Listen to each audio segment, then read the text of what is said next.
এই চিন্ময় কৃষ্ণ দাস? সোমবার গ্রেপ্তার হয়েছেন ইসকনের বহিষ্কৃত নেতা চিন্ময় কৃষ্ণ দাস ব্রহ্মচারী। তার গ্রেপ্তারে দেশে সহিংসতার ঘটনা ঘটেছে। প্রতিবাদ ও নিন্দা জানায় ভারত ও দেশটির রাজনৈতিক দল বিজেপি।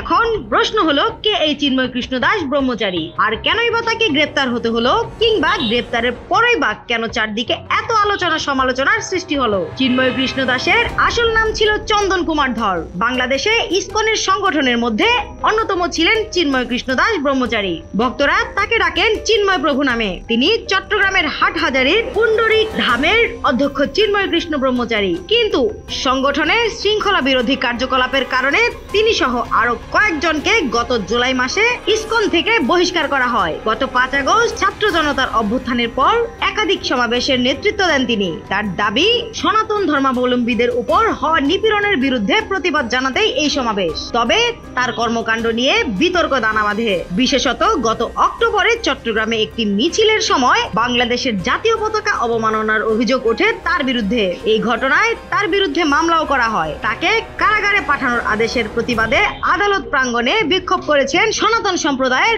কয়েক হাজার মানুষ। এ সময় আদালত প্রাঙ্গণে নিহত রাষ্ট্রপক্ষের আইনজীবী সাইফুল ইসলাম আলিফ। গ্রেপ্তারের বিষয়ে যুব ও ক্রীড়া উপদেষ্টা আসিফ মাহমুদ সজীব ভুইয়া বলেন, কোন সম্প্রদায়ের নেতা হিসেবে নয়, বরং রাষ্ট্রদ্রোহের অপরাধে ইসকনের বহিষ্কৃত নেতা চিন্ময় কৃষ্ণ দাস ব্রহ্মচারীকে গ্রেপ্তার করা হয়েছে। তিনি আরো বলেন, বাংলাদেশের স্বাধীনতা, সার্বভৌমত্ব ও রাষ্ট্রের বিরুদ্ধে কোনো ষড়যন্ত্র মেনে নেওয়া হবে না। স্নিগ্ধা আখি, দৈনিক নতুন সময়, ঢাকা।